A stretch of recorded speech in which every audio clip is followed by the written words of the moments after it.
ലിനനിലുള്ള material ആണ് കേട്ടോ, art ലിനനിലുള്ള material ആണ് ഇത്. ഞാൻ ആക്ച്വലി ഇതിൻ്റെ ഒരു നേവി ബ്ലൂ ആണ് ചെയ്തത്. ജസ്റ്റ് കഴിഞ്ഞ പ്രാവശ്യം നമുക്ക് വന്നപ്പോൾ ബുട്ടാസിൽ ജസ്റ്റ് സീക്വൻസിൻ്റെ ഒരു ക്ലസ്റ്ററും ടോൺ ടു ടോണും ആയിട്ടായിരുന്നു പറഞ്ഞിരുന്നത്. ഈ പ്രാവശ്യം ഞാനതൊരു കോൺട്രാസ്റ്റിംഗ് ത്രെഡ്, അതായത് ഇപ്പോൾ പേസ്റ്റൽ ഷെയ്ഡ്സിൽ വന്നിരിക്കുന്നതാണെങ്കിലും ഡാർക്ക് ടോൺസിൽ വന്നിരിക്കുന്നതാണെങ്കിലും ഒരു ക്രീം ത്രെഡാണ് കോംബോ ആയിട്ട് വന്നിരിക്കുന്നത്. ആൻറ്റിക് സീക്വൻസസ് ആണ് ഇതിൽ യൂസ് ചെയ്തിരിക്കുന്നത്. ഞാൻ ചെയ്തിരിക്കുന്ന ഒരു കോട്ട് സെറ്റ് ആട്ടോ. അടുത്ത ദിവസത്തെ വീഡിയോയിൽ നമുക്കത് കാണാൻ, സ്റ്റിച്ച് ചെയ്ത് തീർന്നിട്ടേ ഉള്ളൂ.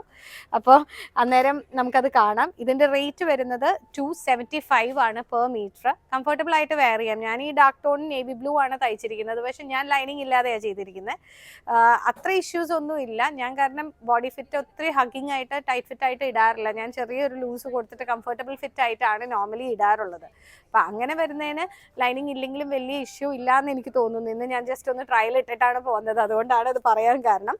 പിന്നത്തെ ഷെയ്ഡ്സ് വരുന്നത് ലൈറ്റ് ടോൺസ് ആണ്. നമുക്കൊരു ചെറിയ സ്ലിപ്പായിട്ട് യൂസ് ചെയ്യാമെന്നുണ്ടെങ്കിൽ ഇതിനും ഇപ്പോൾ ലൈനിങ് ഇല്ലെങ്കിലും കുഴപ്പമില്ല. പക്ഷേ കംഫി ഫിറ്റ് എന്ന് നമ്മൾ പറയില്ലേ, ആ ഒരു സ്റ്റൈലിൽ ഇത് തയ്ക്കാനായിട്ടാണ് ഞാൻ വിതൗട്ട് ലൈനിങ് സജസ്റ്റ് ചെയ്യുക. അല്ലെങ്കിൽ ലൈനിങ് ഇട്ട് തന്നെ തയ്ക്കുകയാണ് നല്ലത്.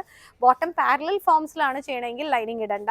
ഇല്ലെങ്കിൽ പാൻസ് ആണെങ്കിൽ ലൈനിങ് ഇട്ട് തന്നെ ചെയ്യുകയാണ് ഭംഗി. ഇല്ല ഫ്രോക്സ് ആണെങ്കിലും കംഫർട്ടബിൾ ആയിട്ട് പിള്ളേർക്ക് ഇടാം. അത്ര അങ്ങ് നമുക്ക് ബോഡിയിലേക്ക് കുത്തിക്കൊള്ളുന്ന പോലത്തെ മെറ്റീരിയൽ ഒന്നും അല്ല, പിള്ളേർക്ക് കംഫർട്ടബിൾ ആയിട്ട് വെയർ ചെയ്യാം. ലിനൻ്റെ ഒരു ലുക്ക് ഉള്ളത് കാരണം ഏത് ഡ്രസ്സ് ചെയ്താലും അതിനൊരു ക്ലാസ്സാണ്.